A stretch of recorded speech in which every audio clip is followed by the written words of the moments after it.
Welcome to the Senior Wellness Center, the place where we bridge the gap between traditional Eastern longevity and cutting-edge Western medicine to help you live your best life after 60. The information I am about to share today isn't just advice. It is a lifeline. Every single morning, thousands of seniors wake up and unknowingly trigger a biological cascade that leads to a stroke. They never see it coming. But what if the first signs were hiding in plain sight? But what if the warning signs were already there, staring you in the face?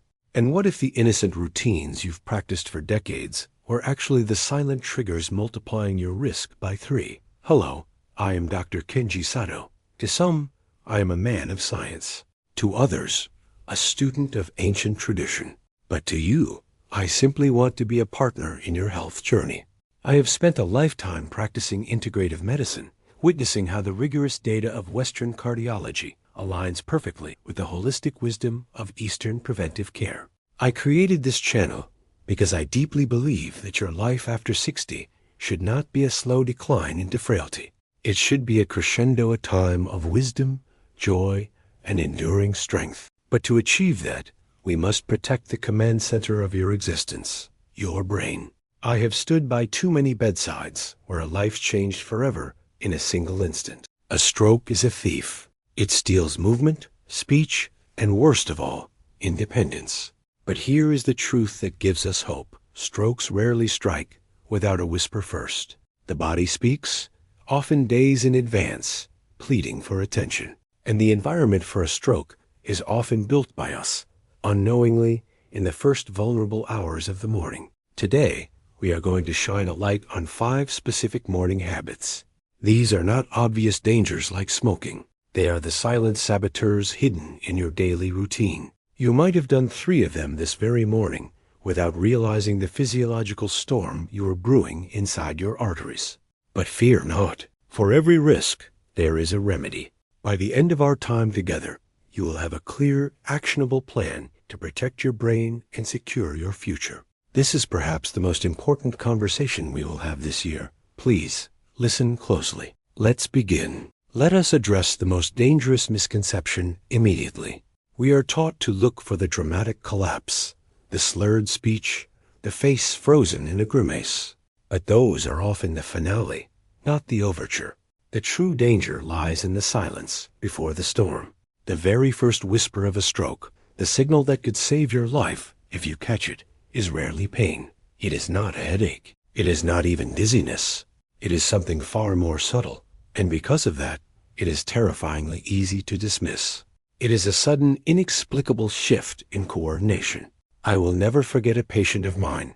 Let's call him Mr. Tanaka. He was a sharp, 74-year-old retired engineer, a man of precision and routine. He came into my clinic not because he felt ill, but for a routine blood pressure check. As we spoke, he mentioned something in passing, almost as a joke. He told me, "Doctor, I must be getting clumsy in my old age. I dropped my car keys 3 times this morning before I could get them into the ignition." His wife, sitting beside him, added quietly, "And you struggled with your shirt buttons, dear. You missed the holes twice." Mr. Tanaka laughed it off. He touched his knuckles and said, "It's probably just the arthritis flaring up with the weather." I stopped the exam immediately. I asked him to pick up a pen and write a sentence. He reached for it, but his hand hovered, unsure of the distance. It wasn't his joints, my friends. It was his brain. The neurological GPS that guides your hand in space had momentarily gone offline. His brain was experiencing a glitch caused by a temporary lack of blood flow. We call this a TIA, transient ischemic attack. The public often calls this a mini-stroke, but I dislike that term intensely. It suggests it is small. It implies it is minor. It is not. A TIA is a warning shot fired across the bow of your life. It is your body screaming that a major event is imminent. We sent Mr. Tanaka for emergency imaging and intervention immediately. And that decision is why he is still alive and walking today. Why was urgency so vital? Because of a landmark study published in the prestigious medical journal, The Lancet Neurology. This research revealed a window of opportunity that you must memorize. The first 48 hours after these subtle symptoms appear are the red zone. The risk of a massive, debilitating stroke skyrockets in those 2 days. But here is the empowering news that the study found. If a patient receives treatment within that 48-hour window, the risk of a major stroke drops by more than 80%. Think about that. An 80% reduction in catastrophe just by noticing that you dropped your keys or couldn't button your shirt. This isn't just about aging. Clumsiness is not a diagnosis. It is a signal. And recognizing it is the first step in saving your own brain. But to protect yourself fully, we must understand why these events happen. And more importantly, why they happen so frequently in the morning. We often imagine a stroke happening during a moment of high drama, perhaps during a heated argument or strenuous exertion. But the statistics tell a different, quieter story. The most dangerous time for your brain is not at midday. It is right now, in these early hours, just as the world is waking up. Why is the morning so perilous? It is because your body undergoes a massive physiological shift the moment you open your eyes. It is waking up into a danger zone. There are 3 biological triggers that converge at dawn to create a perfect storm for your vascular system. Let's break them down. First, there is the issue of viscosity. You have just spent 6 to 8 hours asleep. You have not taken a sip of water in all that time. Yet your body has been working, breathing, sweating, repairing, using up its moisture. The result? You wake up in a state of dehydration. Think of your blood like the oil in your car's engine on a freezing winter morning. When it is cold and thick, it does not flow smoothly. It sludges. Dehydrated blood is thicker, stickier, and heavier. It moves sluggishly through your veins, and sluggish blood is blood that wants to clot. Second, we have the cortisol awakening response. This is an ancient survival mechanism. Your body releases a surge of cortisol, the stress hormone, to wake you up. This surge gives you the energy to rise, but it comes at a cost. It spikes your heart rate and increases the workload on your cardiovascular system instantly. And third, your arteries are naturally stiffer in the morning. This is called morning vascular resistance. Your blood vessels are constricted, tighter than at any other time. So imagine this scenario. You have thick, sludge-like blood trying to be pumped by a racing heart through narrow, stiff pipes. The pressure inside the system builds rapidly. For a healthy 20-year-old, this is a minor blip. But for vessels that have seen 60 or 70 years of life, it is a moment of immense vulnerability.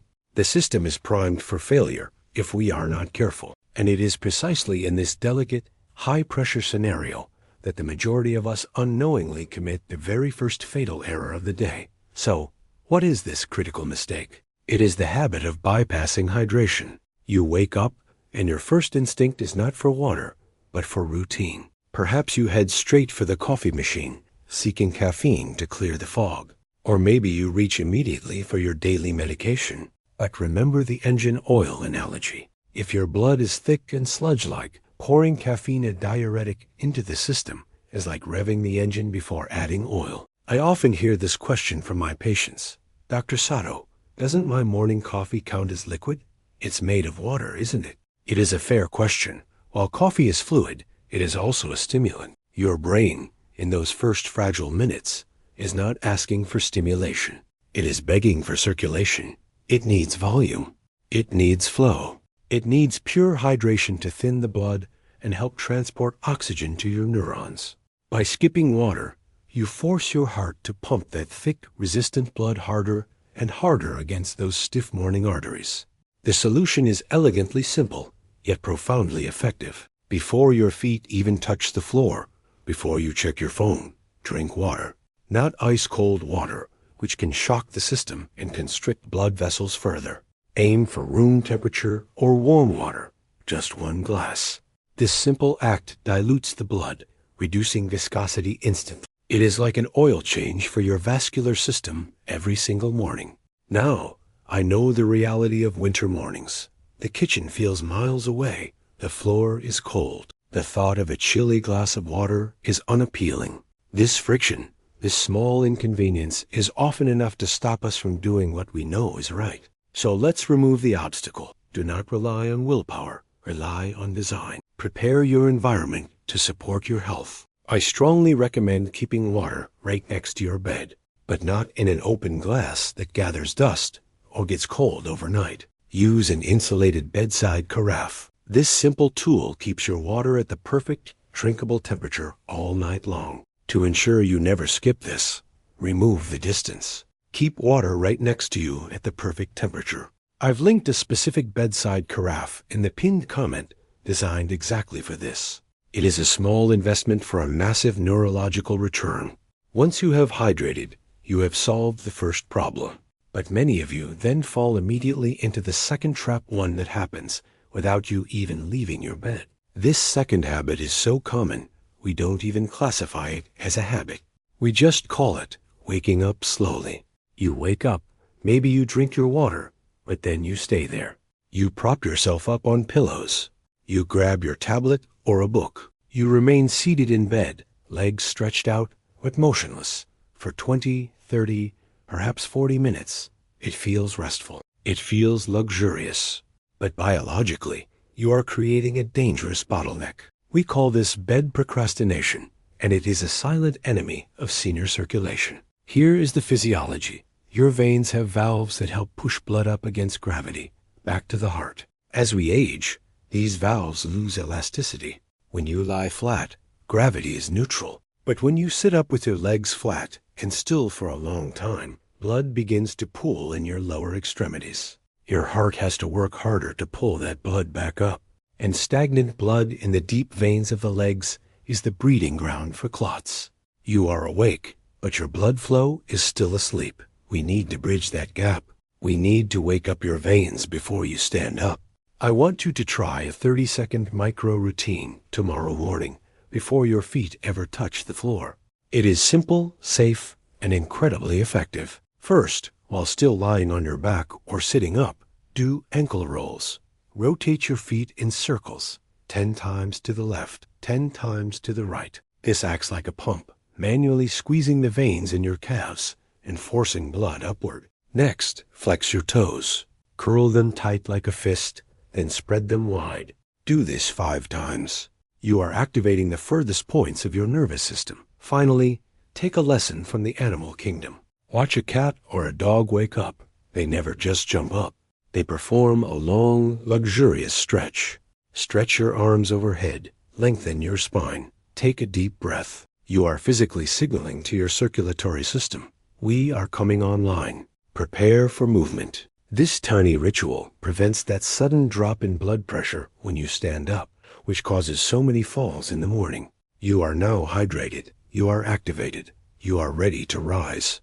But then comes the kitchen, and with it, a controversial question about food. Habit number 3 is where we see the most confusion, especially with the popularity of modern diet trends. It is the habit of the empty start. Many seniors take medication first thing in the morning for blood pressure, for thyroid, for blood sugar. They swallow these potent chemicals on an empty stomach, and then they wait. Perhaps they are not hungry.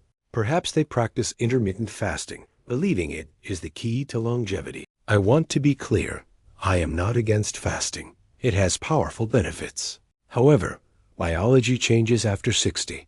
Our margin for error shrinks. Your brain is an energy hog. It demands glucose to function. After a long night of fasting during sleep, your glucose reserves are naturally low. If you extend that fast too long into the active morning hours, especially while taking medications that affect metabolism, you risk hypoglycemia. Hypoglycemia in seniors does not always look like hunger. It looks like confusion. It looks like unsteadiness. It looks like a fall waiting to happen. A drop in blood sugar can mimic stroke symptoms, the dizziness, the brain fog. Why risk that confusion? Why starve the brain when it needs fuel to coordinate your movements? You do not need a banquet. You do not need a heavy meal that weighs you down. You just need a metabolic ignition. Think of it as a signal to your body that resources are available. It can be tiny. 2 walnuts, half a boiled egg, a spoonful of Greek yogurt, just a few grams of protein and healthy fat.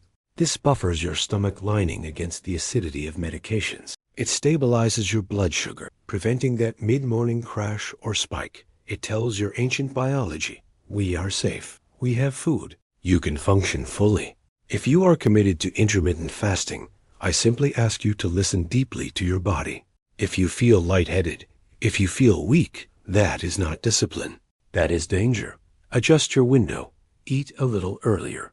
Your safety is more important than a diet trend. So we have water, we have movement, we have fuel. But now we face the most insidious habit of the modern age, the one that attacks your mind directly. Habit number 4 is a modern poison. It is the habit of rushing into stress. We live in an era of instant information. The moment we wake, the world is waiting to shout at us. The news is bad. The markets are volatile. The emails are urgent. But remember the physiology we discussed earlier. Your cortisol is already naturally peaking to wake you up.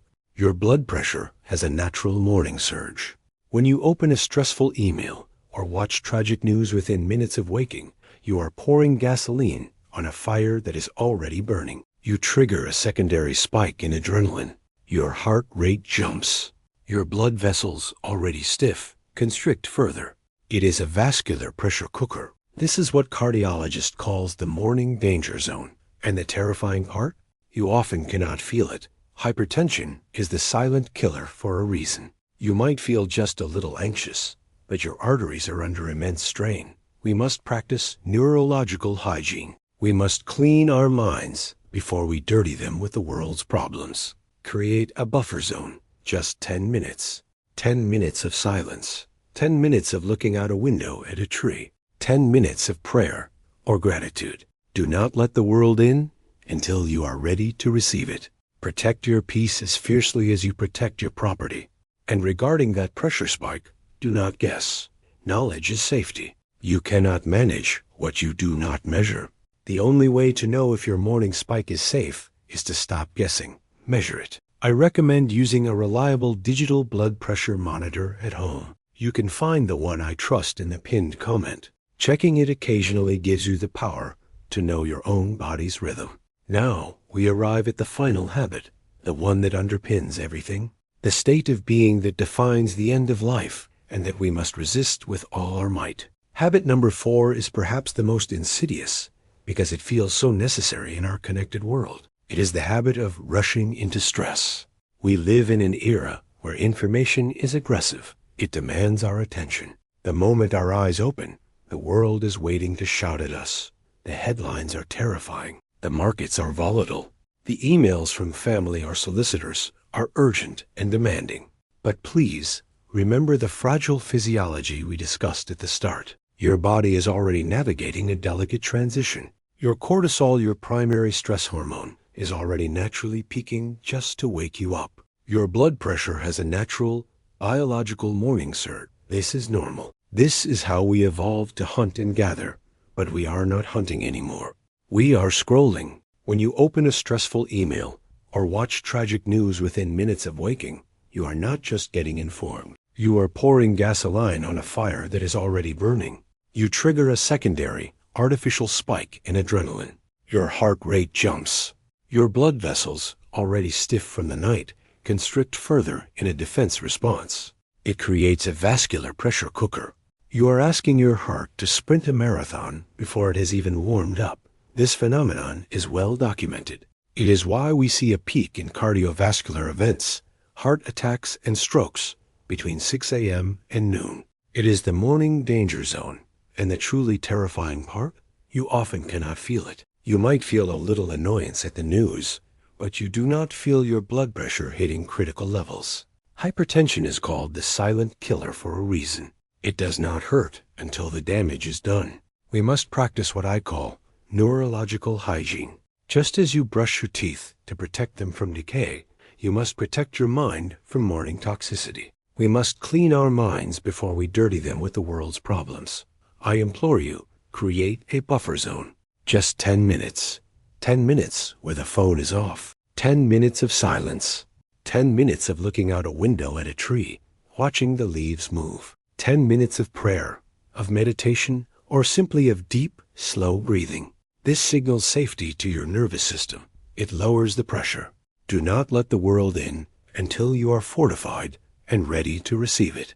Protect your peace as fiercely as you protect your property. And regarding that pressure spike, do not guess. Hope is not a strategy. Knowledge is safety. You cannot manage what you do not measure.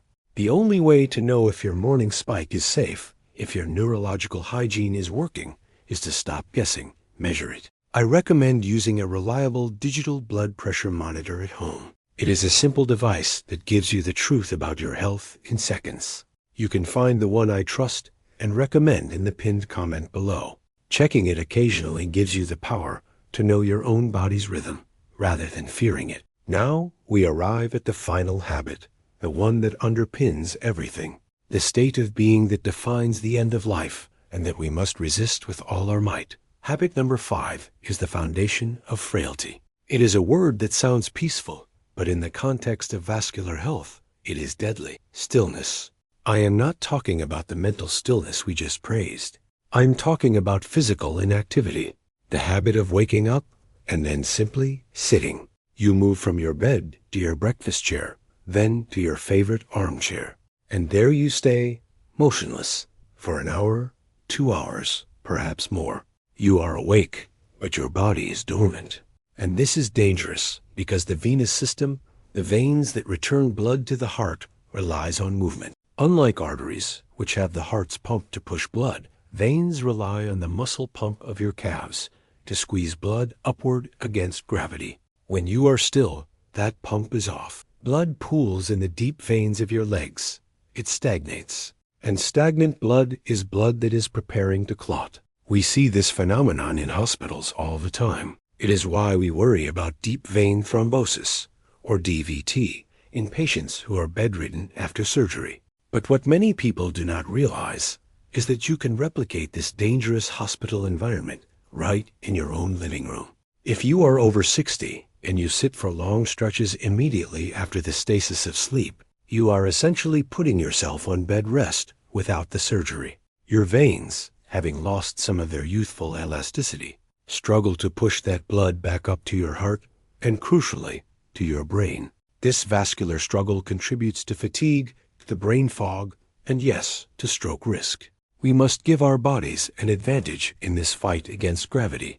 This is where a simple, often overlooked tool becomes essential. To give your legs an extra advantage against gravity, especially if you sit a lot, compression socks are a vital tool. They provide a gentle, graduated pressure that mechanically helps push blood back to your heart and brain. It is like having a second heart in your legs. I've curated the best options for daily comfort below easy to put on, breathable, and effective. They are a simple garment that performs a medical miracle every day. But socks are support. Movement is the cure. You do not need to run. You do not need a gym. I ask for just 5 minutes of pottering. Walk to the mailbox. Water the plants. Fold the laundry while standing. Just move. Keep the pump working. Remind your body that it is alive, capable, and in motion. Because when we stop moving, we start dying. But when we move, however gently, we are claiming our right to life. We have covered so much ground today, from the water by your bed to the socks on your feet. It is time to bring this all together. My friends, we often search for health in complicated places and expensive treatments, in rare supplements, in the next medical breakthrough. But the truth is simpler and more profound. Health is not found in a pill bottle. It is found in the quiet, consistent choices we make every single morning. It is in the water you drink to honor your cells, washing away the night's stagnation. It is in the stretch that greets the day, telling your muscles they are needed. It is in the peace you protect before the world rushes in, guarding your spirit as carefully as you guard your home. These are not chores to be endured. These are acts of reverence for the vessel that carries your soul. Your body has served you well for decades. Now it is your turn to serve it. Do not wait for a crisis to start caring. Start tomorrow. Start with 1 glass of water. Start with 1 deep breath. Start with love. Remember to check the pinned comment for the resources I mentioned. The bedside carafe to make hydration easy. The monitor to give you knowledge.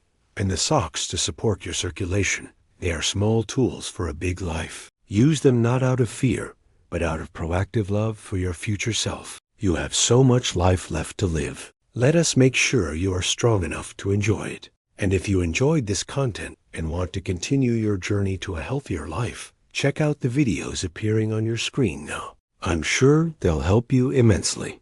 Click on one of them, and I'll see you there. Be well.